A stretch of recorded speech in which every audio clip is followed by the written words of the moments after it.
Yeah, the tone and theme and vibe for season two is a lot of fun. We really see our team at a crossroads is sort of the starting point, and that had an effect on how we wrote the season and how we designed the characters to see them more beat up is really the vibe we were going for there. What are they going to do next? And it really carries through the way that the cast performed, the animation, lighting, music, final mix, all of it.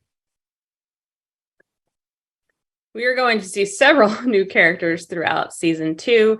Some that we can't spoil, some that people have seen throughout the trailer, such as Commander Cody and Emperor Palpatine.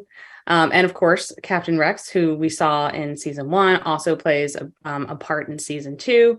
And they all are, in a sense, vital to the path that the Bad Batch is taking throughout season two, which, shifts a bit from season one. Yeah, the style of the Bad Batch season two is evocative of the Clone Wars, where we have a brushy texture to a lot of the surfaces. The way that we film these episodes is really more of a live action, has a live action sensibility for the type of lenses we use, the type of camera movement we use, which is something that we're also carrying forward from Clone Wars in season one of the Bad Batch. And in season two, we look to push the fidelity just a little bit more of all of these things. At the beginning of season two, we find the Bad Batch maybe 6 months from the destruction of Topoka City. And right now, the Empire thinks that they perished in the attack. So they are laying low, staying off the radar. They're a bit more beaten up. Their armor's worn. They're going from gig to gig, just trying to sort of survive and make their way without making too many waves. But of course, because they're the Bad Batch and they always run into trouble and cause a scene, they start to get more on the radar of the Empire as they become more involved in the things going on throughout the galaxy. Yeah, that's a great question.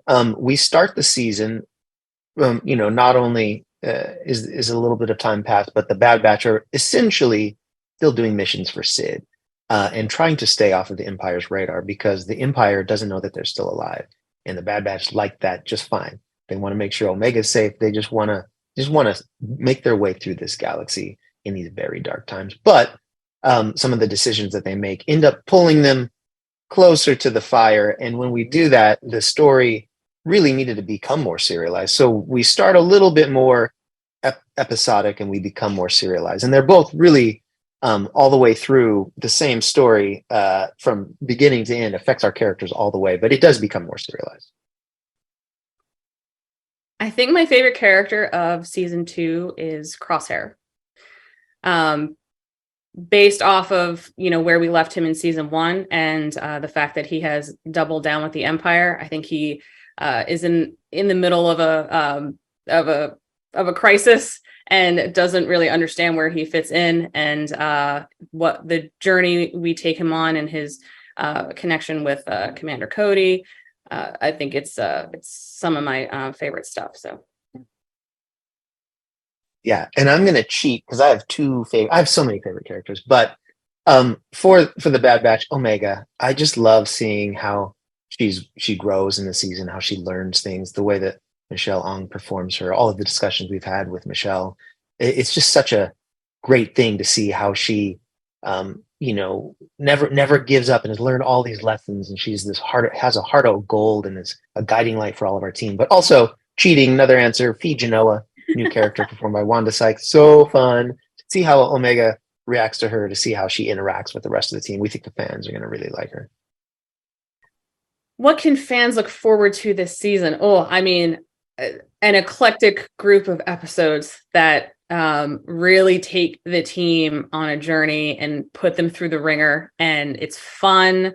There's a lot of heart in there. And, the guest stars that we have really serve the story and propel it. And so much that I'm excited for. Yeah, this season, the action is perhaps bigger. I think the heart is deeper because the characters have grown and we get to learn more about them. But yeah, there's a few episodes. Don't want to give anything away. There's a few episodes that we think fans are going to really react to, and it is a fun thing in this time period to bring in, different parts of the Star Wars lore into the storyline, which we think is really satisfying by the time you get to the end of the season.